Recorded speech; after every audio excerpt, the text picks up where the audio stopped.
Welcome to The Real Build. This is Jamila, your host, and we are talking about everything under the sun when it comes to real estate and construction. The Real Build peels back the curtains and reveals the industry behind the industry. I have a returning co-star, Mr. Andrei Burlacu. Thank you for coming back again this week. Thanks for having me again. Yeah, we are having a great time together with this show. We've been getting a lot of great feedback. Yeah, it's been pretty good. From our moms. Yeah, exactly. And everyone so far is learning a little something. So I thought that we are going to play on something that's going on real in our lives right now, both of our lives right now. Mm-hmm. And that is being a landlord. Yep. Rentals. So rentals, like, let's talk about the nitty gritty behind being a landlord, buying rental properties, managing rental properties, what the true payoff of rental properties are, the pain behind rental properties, the fears behind rental properties. Let's get that all out on the table today. Sure. That sounds like a plan. But first, let's talk about why maybe we can talk about this. Now, you manage rental properties. Yeah. So I've got 4 kind of designated rental townhomes that we built together. Yeah. So those have transitioned into rentals. They're a really nice long-term play. They're great for cash flow. They've gone up in value and they pay for themselves and let me, start other projects and do other things.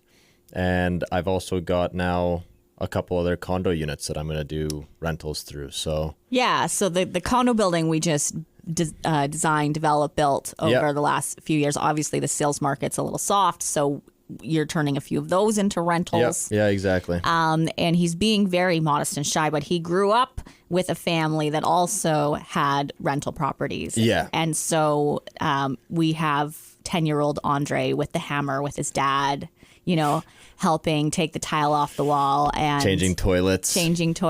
Yeah, my family's been doing rentals for quite some time. Different strategies, rent to own or just straight rentals.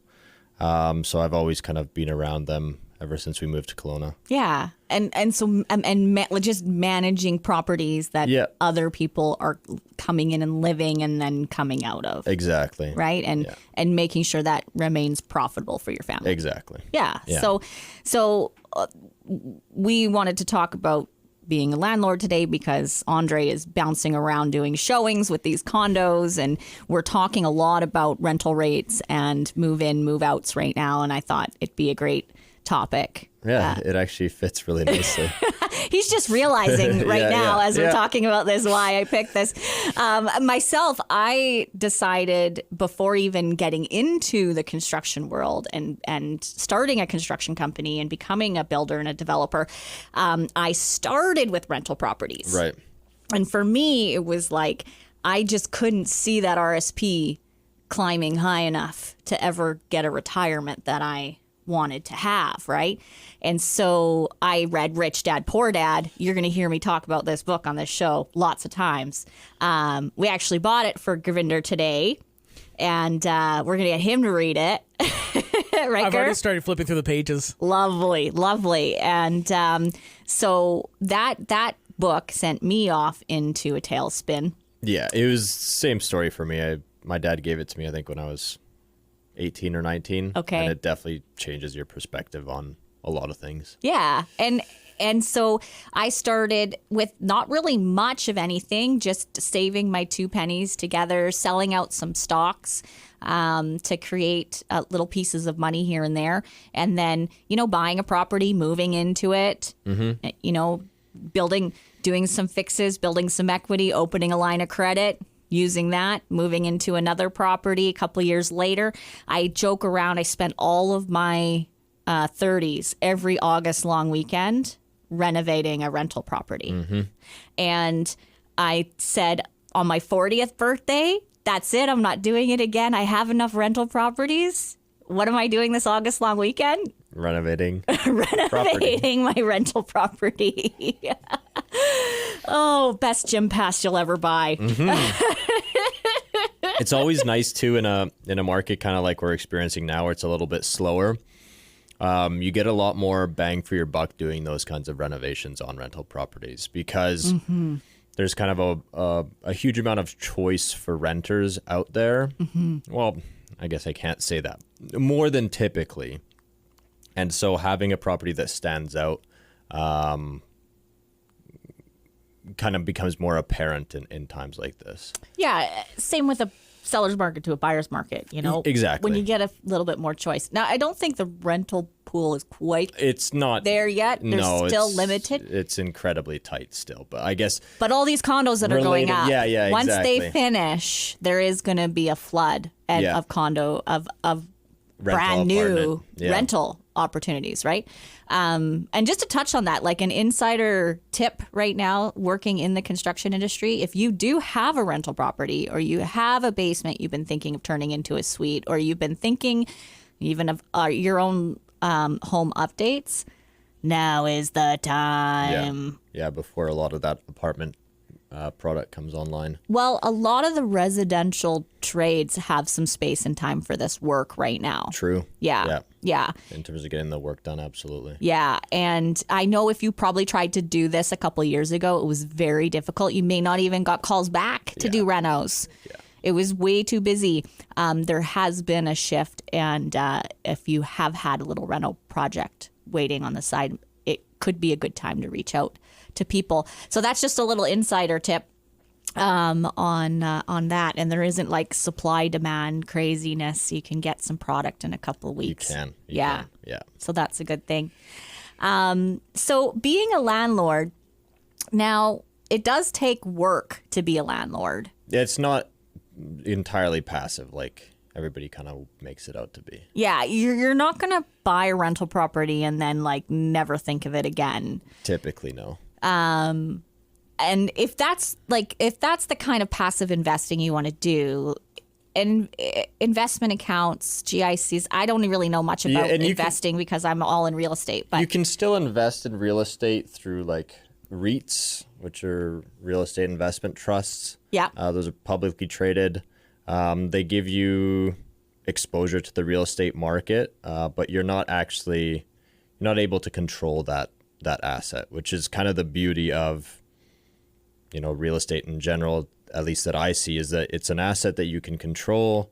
You can manage it how you choose to manage it, and it really comes down to you in terms of maximizing that investment. Mm-hmm.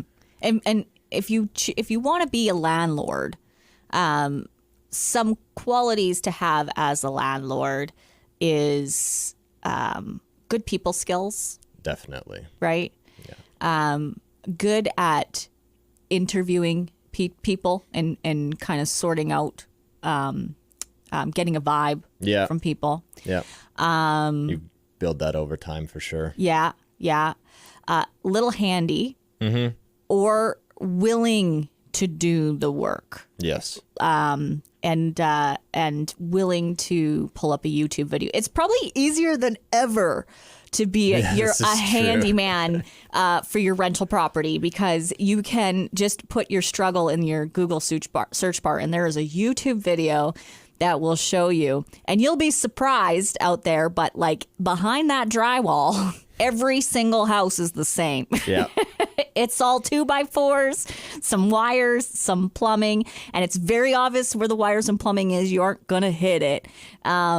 I mean, it's obvious if you run some YouTube videos and learn a little bit, but it's all the same back there behind that drywall. So it's probably the easiest time than ever if you're willing to do the work and have a little bit of what's the word? Coordination. I think so.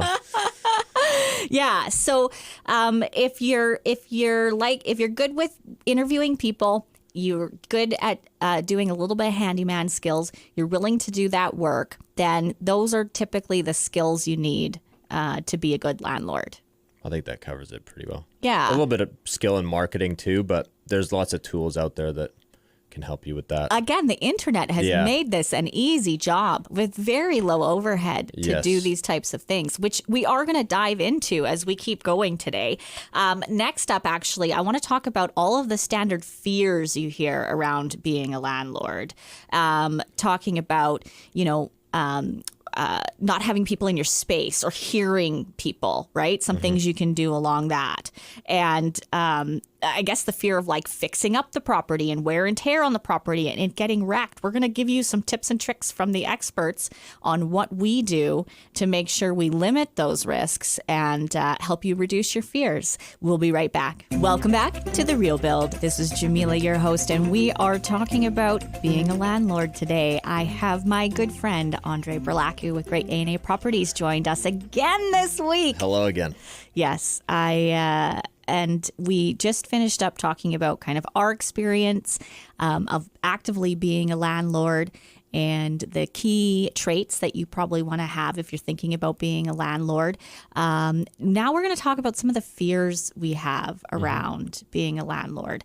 And I think this is important to address because with the cost of housing that has happened in the last 5 years.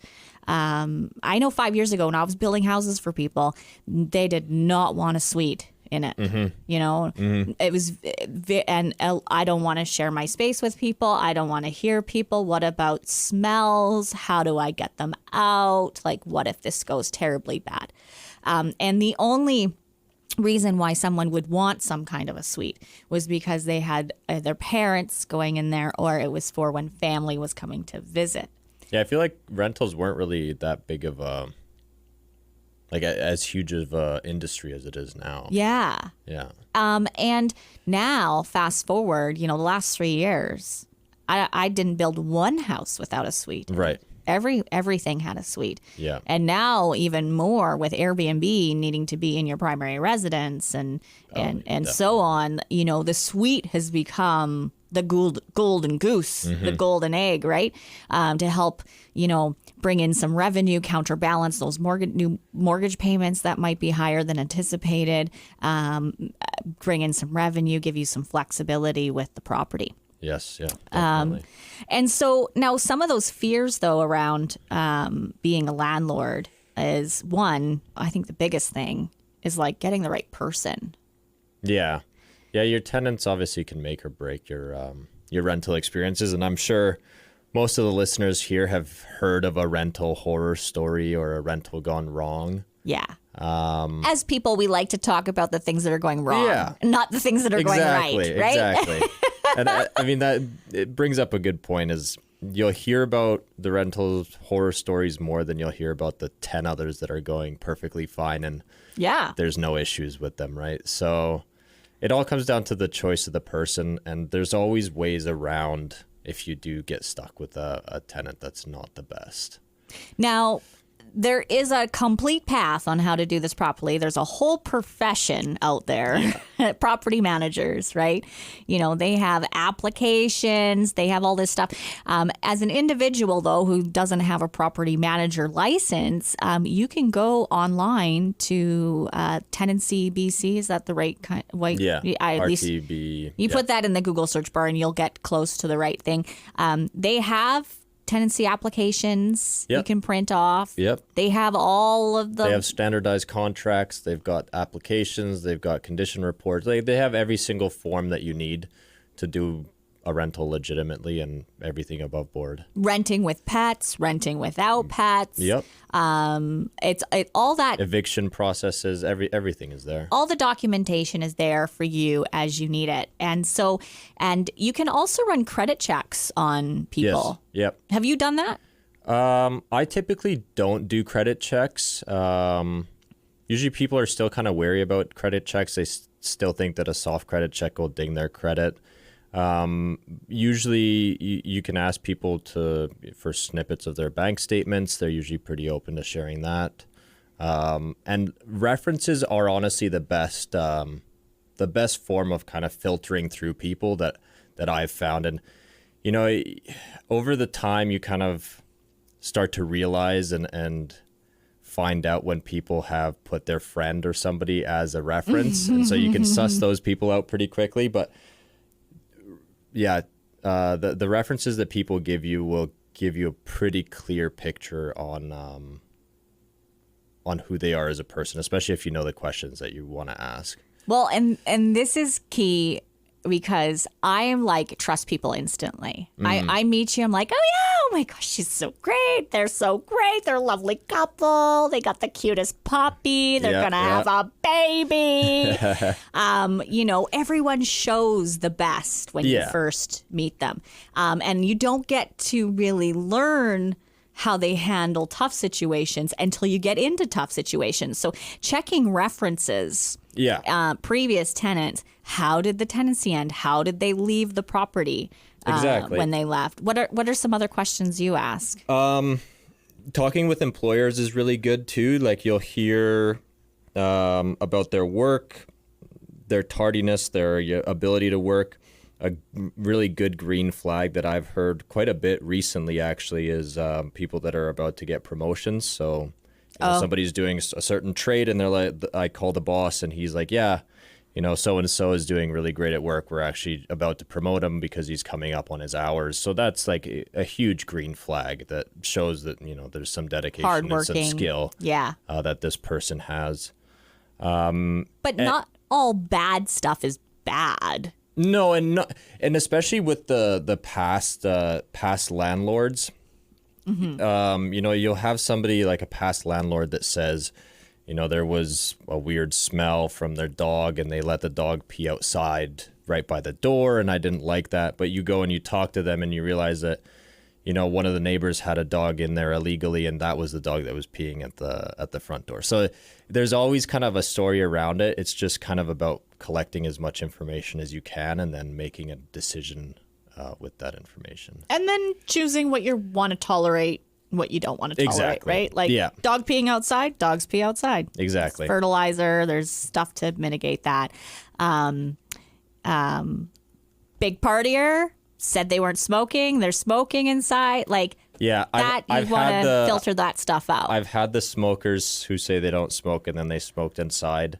And even that is not the end of the world. You got to air it out. There's sprays that you can use. And to this day, you can't tell that somebody smoked in it I caught it pretty quick, but it's not the greatest thing to see. That's a bit of a sting, especially in a brand new property. Yeah, it is. Older properties where you're doing kind of these expected renos, sometimes you might be lenient to that. Mm-hmm.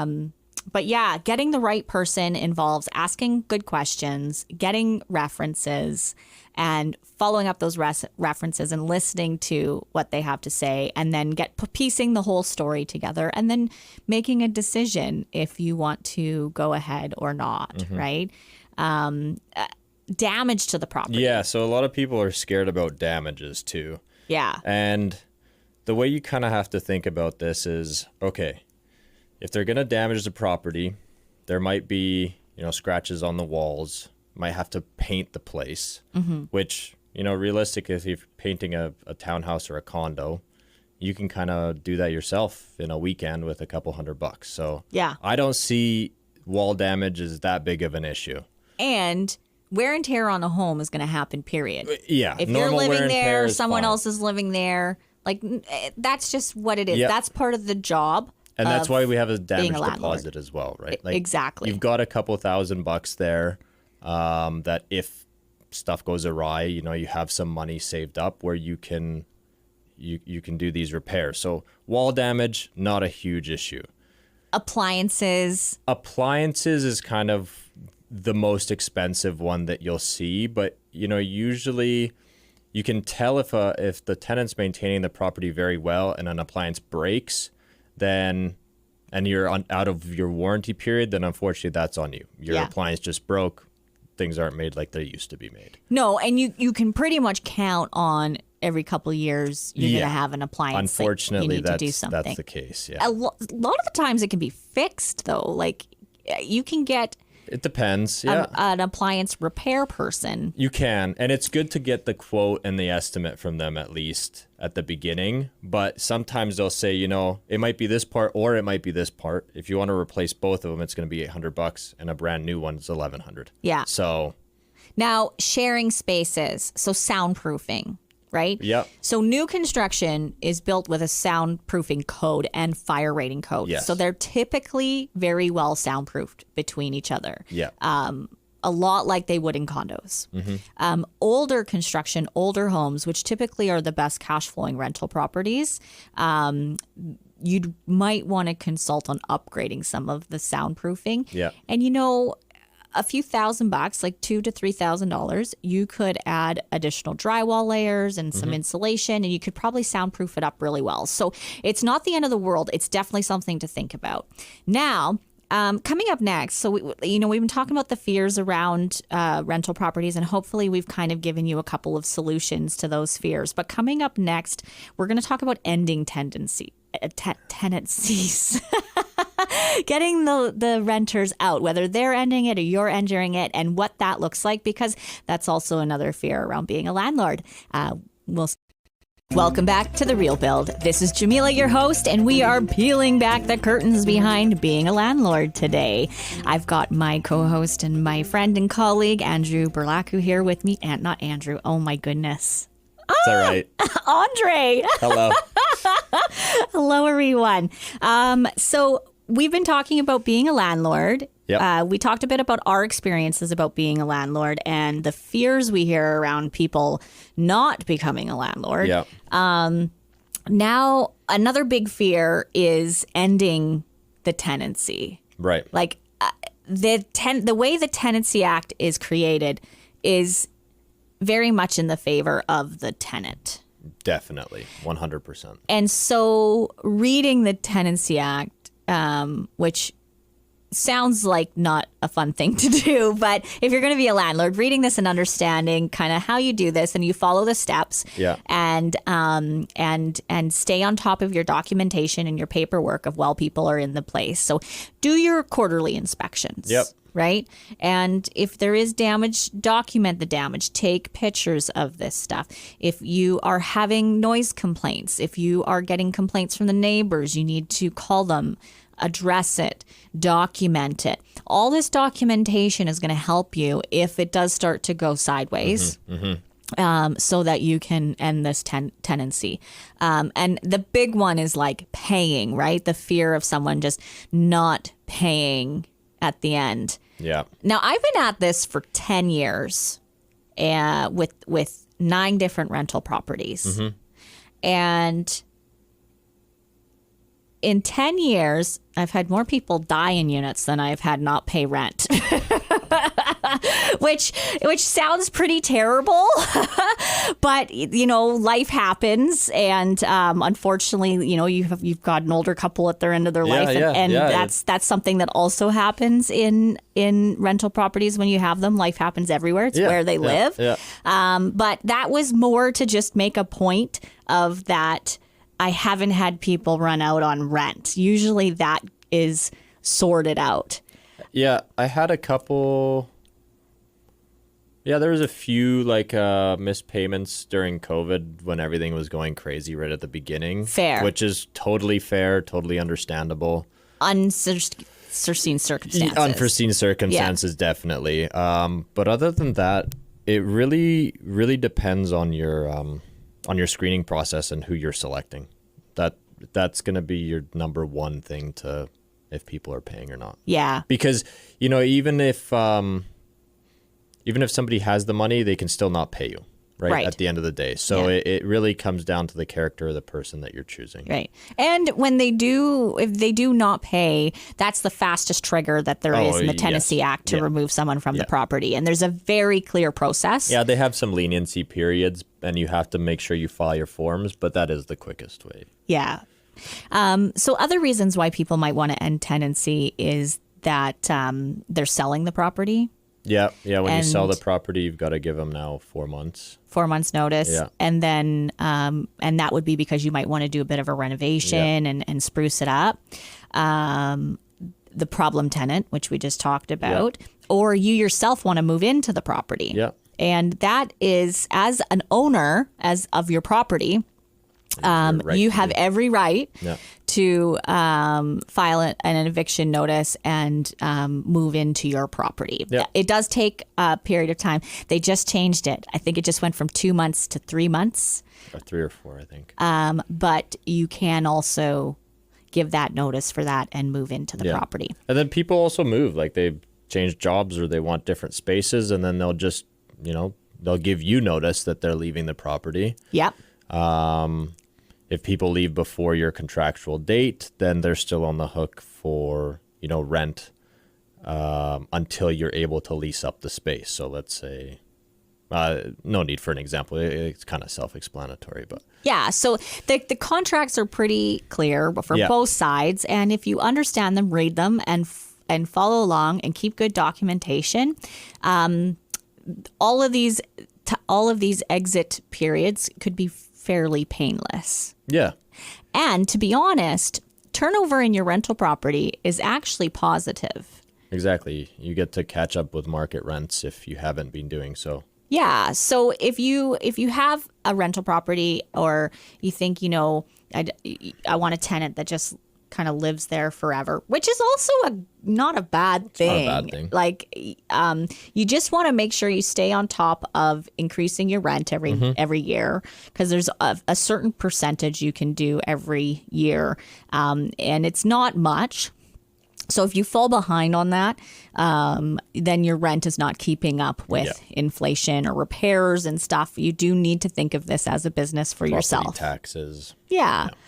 Also, if you're not keeping up on that, when you get to the end of wanting to sell the property as a tenanted property, so you can sell a property with a tenant in it, the new purchaser needs to take on the tenancy agreement, and you'd be looking for an investor that wants to take on that good deal. But you're obviously going to be now selling this property for more than what you paid for it, right? Mm-hmm. And you need to be showing that when you sell this property, the tenant's rent covers this new price you want to sell it for. Exactly. Or it's not a good investment to buy. Exactly. So staying on top of your annual rent is important. Set some alerts in the calendar. Yeah, you just visit the BC government website. They'll tell you how much you can increase your rent by. Mm-hmm. You've got to give adequate notice. There's forms to fill out, but it's pretty simple process. Yeah. So, I mean, again, it's not a job. Yeah. But it is, the work comes here and there. Yeah. You're not working constantly on it. And there's also like professional property management and rental management companies, and they usually operate off of like net rent. So it would be your total rent minus your vacancies, and you'd give them a percentage of that to manage the properties, fill vacancies, increase rent, deal with bills, deal with issues that come up. But you're giving up a portion of your income to do that. Yeah, if you really don't want to do maintenance or take the phone calls from the neighbors because someone's parked in the wrong spot or anything like that, you can hire a property manager to take on all of those responsibilities for you.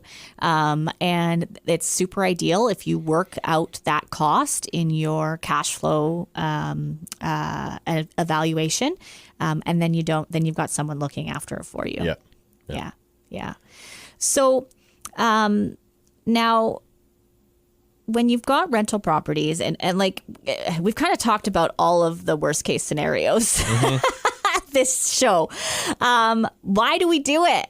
Why do we have rental properties? Well, it's a long-term investment strategy for sure. And long-term's one, and the fact that you can use debt and leverage is another one. So you're buying these $500,000, $600,000, $7,000 properties, but you don't have to put $500,000, $600,000, $700,000 down. Yeah. So the ability to use that leverage means that your returns are multiplied on an investment that you can control yourself. Yeah. So it's not a fast, quick play. No. Neither is your RSP. Yeah. Okay. Yeah, exactly. So it's the same concept. You in this scenario, you put money up front, and then you're putting a little bit of work in, on a ongoing basis, I'd say quarterly. Once you get a tenant in there, you get them set up, you get some phone calls in the first month. How do I use the furnace? You know, you kind of guide them through how the house works. And then you kind of don't hear from them anymore for a little while until the dishwasher isn't working or something like that happens, right? So there's a little bit of upfront work when you get a tenant in, work when a tenant changeover is happening, but you're not making monthly cash deposits into an RSP. They're making monthly cash deposits into your RSP. That is the big difference. That's the win. That's why we do this. I knew we'd get there. We are going to talk more about all of that, the business behind it, the write-offs, the mortgages, all of that part of it next. Welcome back to The Real Build. This is Jamila, your host. You've got Andrei Burlacu, our co-host here with Great A&A Properties. Hello. And we are talking about being a landlord and having rental properties. So if you've been following along, we've talked about our experience in being a landlord. We're both landlords. We've both chosen this path for our investment future. We've talked about some fears we hear from people, especially as a builder. You hear people why they want to put in suites, why they'd never put in suites, what holds them back. And we've talked about the ending of tenancy, an eviction or a tenant leaving, some surprises. We've given you some tips and tricks on finding a good tenant, good questions to ask. And now let's talk about the business and why behind having rental properties. Let's do it. Now, one of the big things and what my whys is I just never thought I could put enough money away in an RSP to retire the way I wanted to. And reading Rich Dad, Poor Dad made me ask myself what I wanted retirement to look like. And what happened was I read this book on an airplane on the way to Mexico with my partner at the time.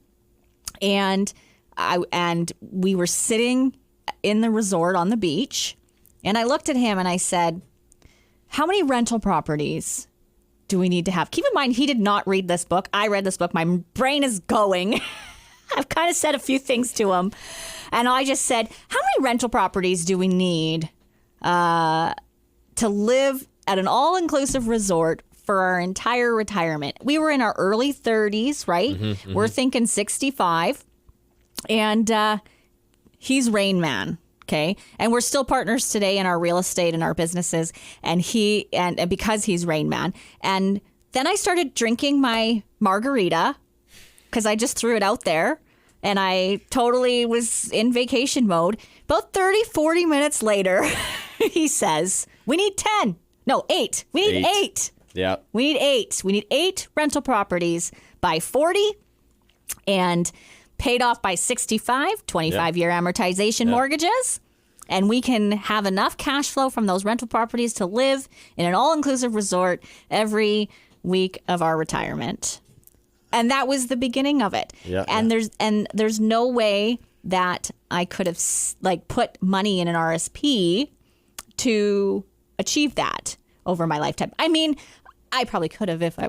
Yeah, the stock market's also done some crazy things too, but you don't have control over it the same way you do with real estate that you're buying yourself, right? Like you get to decide when you want to force appreciation by doing a renovation. You get to decide when you want to switch tenants. You get to decide what you want to do with your asset, which is just such a huge aspect of it. Well, and something that going through COVID made us realize and see so obviously is the importance of essential services. Yeah. Right? Yeah. And a home is an essential product. Yeah. It's an essential commodity. Especially now more than ever with working from home and everything that's going on still. And the value of homes and the rental rates of homes, the cost of living in homes continue and follow along inflation and cost of living, right? Yeah, it's a great hedge. So if it goes up, goes down. So some people get really hurt in the investment world with stocks where they choose to retire in a year that it's gone down. Yeah. Where housing, your rents that come in are going to be level with cost of living. So at the end of the day, you're going to be collecting the money it costs to live. It kind of stays on par with that. Exactly. So it's and it will go up when it goes up, and it will kind of level off like we're seeing right now and continue, right? So it kind of takes that fear of loss of what you're doing, right? And the other big thing was, our strategy was we were moving into these homes, right? So we were buying these homes with 5% down, CMHC funding on the mortgage. And we were moving into them. We were kind of fixing them up, living there for a year or so, and then moving somewhere else and then turning that into the rental property behind us, right? And there's a lot more to it. Like, you got to make sure your rental rates cover your mortgage payment, because they will use at that time 80% of your rental income that was coming in as your income to cover that mortgage payment on that home.